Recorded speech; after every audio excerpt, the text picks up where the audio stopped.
Well, Mina, if you ask fans of important Japanese video games, many will say it's not fair how so many great games were not released outside of Japan or that such and such went untranslated.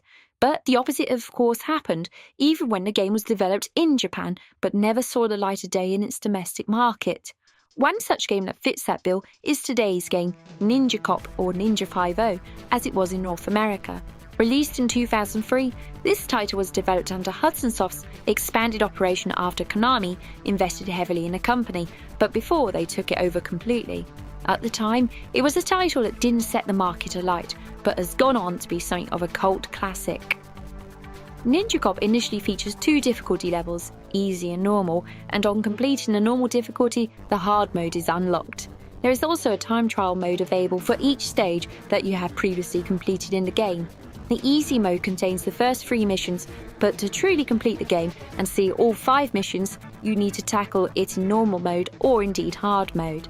The closest well-known game that I can think of to Ninja Copp's mechanics is Capcom's Bionic Commando, but this is quite a lot less frustrating as you can also jump. The basic objective is to explore each mission's stages, find keys to open doors, and rescue hostages before exiting the stage. At the end of each mission, you'll face off against a boss character, gating your progression to the next area, such as an airport or a cave. The only exception is the 5th and final mission, where you face off against a boss in the 3rd stage, with the 4th stage being upwards time-limited escape. The story is a complete nonsense, the usual goons acquiring weapons, domination and blah. It might as well have included something about a boss ninja wanting to take over the world to own all of its lawnmowers so he could mow his space pyramid's carpets or something similarly nonsensical. In fact, I'd have preferred a more off-the-wall story like that. But it doesn't matter because in this game you're here for the action and the between mission cutscenes don't detract. You are equipped with your kaginawa or ninja rope, upgradable ranged attacks, and your melee attack with your katana. On attacking enough enemies, your special gauge will be filled up, allowing for special ninpole magic with a screen-spanning attack.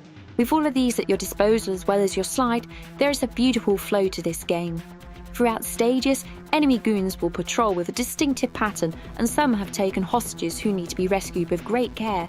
Failing to do so will bite a big chunk out of your health bar, so it is very much in your interest to rescue them rather than wading in heavy-handed. There are also some larger enemies to take on, so be careful of those. If you're stuck, hold down the left trigger to view the stage around you with the D-pad, as you may find something like a chandelier or similar to hook your ninja rope onto to make progress. Your ranged attack can be upgraded twice for a total of 3 levels. The basic level 1 range attack is shurikens, rapid but not the strongest.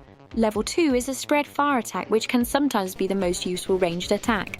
And the final level 3 weapon upgrade is a very powerful laser-like attack, but lacking in spread. As soon as you take damage when in the powered up state, you'll be knocked back to the previous level until you're back at level 1. A top tip is to use your katana attack on the right shoulder, especially combined with a jump, as this is very powerful and sometimes absolutely necessary to attack when faced off against enemy ninja forces who will evade your ranged attacks. Time is critical when wielding this though. Each stage is fraught with dangers like spikes and belching fire, which must be successfully navigated.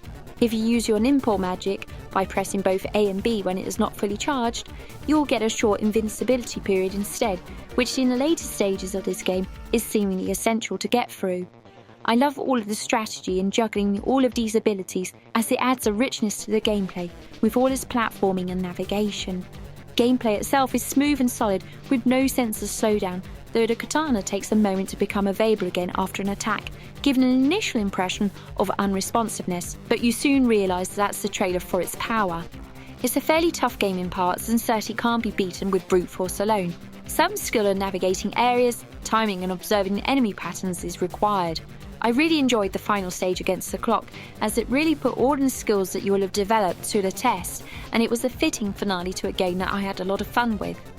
Should you die in a stage, your automatic save will act as your continue point, so if you complete a stage at level 2 weapon, a health bar fully restored, and a special meter half charged, you'll always continue with those stats intact, no matter how many times you attempt to stage. Orally, the sound effects were good, and the music itself was fine, fairly forgettable overall, but certainly not bad. Bang average, I would say. At the time of its release, Ninja Cop may have felt like a refined imagining of older school action games without their often unfair gameplay. I'm looking at you, Ninja Gaiden. As a consequence of its pleasant but not astounding 2D visuals, it was somewhat taken for granted on release. These days, 2D and old school out-and-out action without Metroidvania principles is no hindrance or knock on the game. Ninja Cop is straight-up action, and I think there's 100% a place for that. Not every game needs secret areas, backtracking with new weapons and or items to progress. Naturally, having not been released in Japan, there is no Japanese in this game, so it's rated as none. Recently, it was also reissued for the PC, PlayStation, Switch and Steam. It's a little pricey, I think, as a digital release, but it's much cheaper than trying to find an authentic GBA cartridge. Limited Run also released it physically for Switch, but, well, whatever to that. One thing I will point out is that the Rubbish Heap ratings don't take account of the value that games go for. Our ratings are just for the game itself. You'll have to exercise your own judgment on whether it's worth the value that it's being asked for these days. Ninja Cop has been described as one of the GBA's best games that you have never played, and I concur. It's not going to take too long to complete, though the save function will help you out if you're taking a bit more time with it. There isn't any real extras here apart from the time attack and hard mode being unlocked, but why does every game have to be packed to the gills with bonuses?